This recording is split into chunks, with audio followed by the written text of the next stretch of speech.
Baik, terima kasih. Assalamualaikum warahmatullahi wabarakatuh. Salam sejahtera bagi kita semua, pada teman-teman media cetak maupun elektronik. Dan juga saya didampingi oleh Ibu Menteri Tenaga Kerja.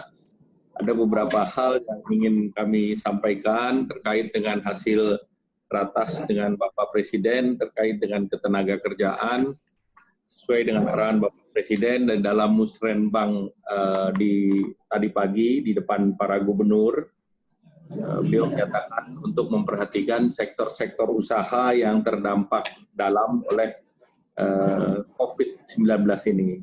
Bu, sini Bu, nanti kalau ada pertanyaan. Dari sektor-sektor kami sudah memaparkan kepada Bapak Presiden bahwa sektor yang utama terdampak tentunya sektor yang terkait dengan pariwisata, restoran, sarana umum, transportasi, dan sektor retail, di mana dampaknya itu lebih dari 40%. Bahkan kalau restoran pariwisata itu sekitar 70%. Namun kami juga menyampaikan sektor-sektor tersebut, ada juga sektor-sektor yang masih mampu bertahan. Nah, itu antara lain industri karet, kulit, masih tumbuh year on year-nya 20%. Terkait dengan industri makanan pokok, yaitu 17%. Farmasi alat kesehatan sebesar 13%, dan terkait dengan minyak nabati 14%. Inilah sektor-sektor yang memungkinkan untuk revitalisasi di awal, karena mereka secara year on year rata-rata masih tumbuh sebesar 16%.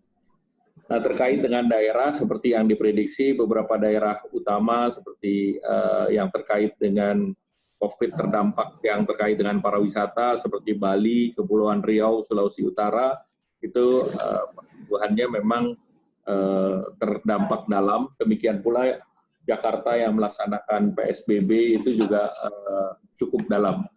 Nah, selanjutnya tadi direkonsiliasi data mengenai ketenaga kerjaan, nanti didetailkan oleh Ibu Menteri Tenaga Kerja.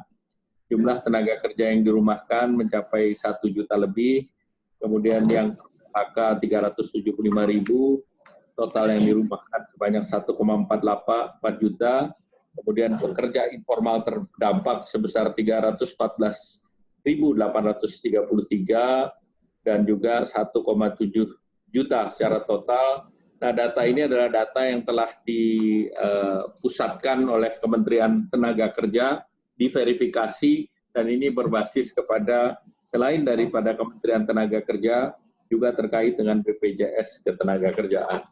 Nah, mereka yang terkena PHK dan dirumahkan ini nanti akan dimasukkan ke dalam program Kartu Prakerja secara bertahap dan bergelombang dalam 4-5 minggu ke depan.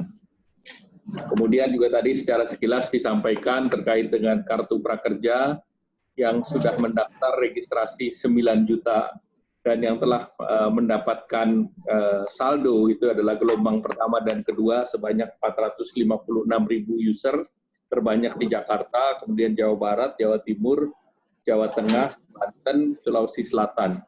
Dan hampir seluruh wilayah di Indonesia ada yang sudah menggunakan Kartu Prakerja.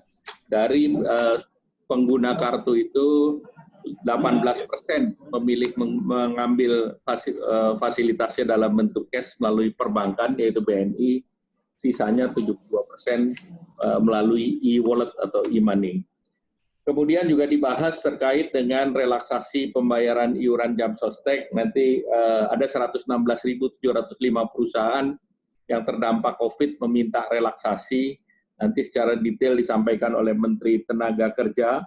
Namun di sini relaksasi yang diberikan adalah pemotongan iuran sebesar 90% untuk 3 bulan, dan ini bisa diperpanjang 3 bulan lagi, yaitu terkait dengan jaminan kecelakaan kerja dan jaminan kematian.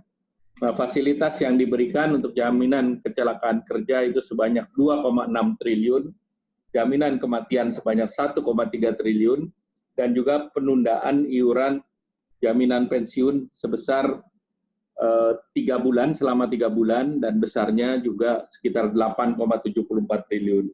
Jadi dengan relaksasi jam sostek ini melalui RPP ataupun rancangan peraturan pemerintah ini jumlahnya sebesar 12,36 triliun. Nah, kemudian juga tadi dibahas terkait relaksasi dalam arti bagaimana BPJS bisa berpartisipasi terkait dengan THR. Nanti Ibu Menteri Ketenagakerjaan akan menjelaskan secara lebih detail. Tadi disampaikan juga bahwa dalam situasi saat sekarang ada 15.747 perusahaan industri tetap bekerja dengan total karyawannya adalah 4,7 juta. Dalam keadaan normal, jumlah industri ini yang beroperasi lebih dari 40.000 dan tenaga kerjanya sekitar 17 juta. Dan tentunya nanti akan diharapkan pada saat situasi normal kembali, perusahaan-perusahaan tersebut akan beroperasi kembali.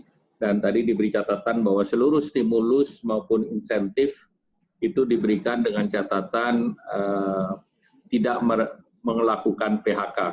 Dengan demikian tentu ini diharapkan seluruh stimulus, insentif bisa menjadi bantalan untuk menjaga tenaga kerja kita. Kemudian Bapak Presiden juga menambahkan terkait dengan sektor pertanian, diminta untuk didalami terkait dengan yang kemarin telah diputuskan Bapak Presiden, yaitu 2,7 juta petani yang diberikan bansos dalam bentuk 300.000 dalam bentuk cash dan 300.000 lagi dalam bentuk saprodi, dan ini tentu kita akan dalami kembali. Tadi saya luruskan bahwa yang 4 juta itu yang mendaftar di dalam izin beroperasi di PSBB. Jadi dalam situasi PSBB minta izin untuk beroperasi. Itu sebanyak tenaga kerjanya sebanyak 4 juta. Tetapi industri-industri yang di luar PSBB itu tetap beroperasi dan tidak memerlukan untuk memperoleh perizinan. Jadi tidak benar bahwa yang 17 juta itu 13 juta semuanya dirumahkan. Jadi itu saya klarifikasi, bukan demikian yang terjadi. Dari data yang terjadi PHK yang terverifikasi dan dirumahkan itu sebesar 1,7, dan Ibu Menteri Tenaga Kerja nanti akan menambahkan bahwa data-data tersebut nanti akan diverifikasi lanjutan.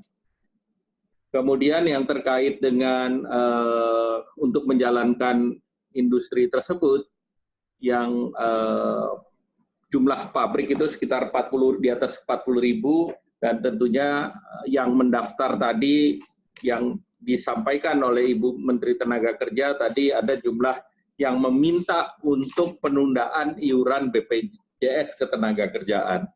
Terhadap mereka yang meminta penundaan BPJS, nanti sejumlah 116.705 perusahaan itu dipersyaratkan bahwa relaksasi jam sostek itu diberikan kalau mereka tidak melakukan PHK.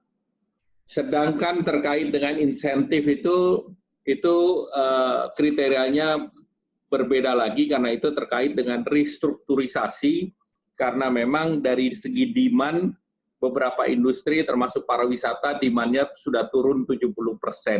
Jadi sektor pariwisata, sektor retail, sektor transportasi, kemudian juga restoran dan yang lain. Nah, dengan demikian tentu kriterianya berbeda-beda. Kemudian yang terkait dengan kartu prakerja, pelatihan saat sekarang dalam situasi COVID adalah pelatihan online.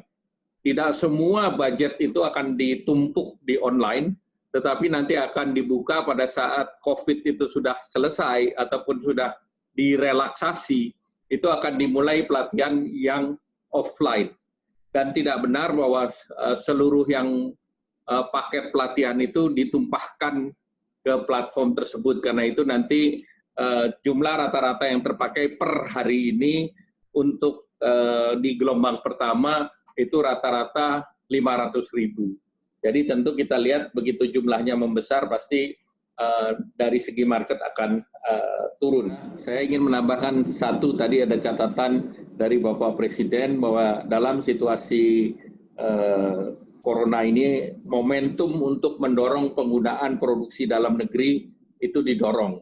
agar seluruh kementerian dan lembaga mengutamakan pembelian barang yang diproduksi di dalam negeri, sehingga ini dapat mendorong demand dan juga untuk mencegah pemutusan hubungan kerja, sehingga nanti industri di dalam negeri bisa recover lebih awal.